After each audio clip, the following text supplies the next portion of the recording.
Magandang araw mga gabay, ngayon po ay June 2, 2026, araw po ng Martes. Ako po si Father Marvin at ang ating ebanghelyo hango sa ebanghelyo ni San Marcos, chapter 12, verse 13 to 17.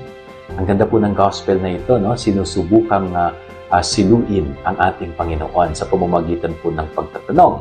At tinatanong ng ilang mga pariseyos ang ating Panginoong Hesus kung nararapat ba na sila'y magbayad ng buwis kay Cesar. At kapag sinabi ng Panginoon na hindi dapat, ay sila'y magsusumbong upang sa ganun ay huliin si Jesus. Pero napakaganda po ng sagot ng Panginoon. Ang kay Cesar ay kay Cesar. Ang para sa Diyos ay para sa Diyos. Napakasimple po yun, no? Ibigay natin ang nararapat sa Diyos, ibigay natin ang nararapat para sa bayan, no? Huwag tayo yung maging hadlang na yung mga bagay na nakalaan kung para kanino ay hindi makakarating o hindi mapupunta. Na huwag tayo yung maging hadlang.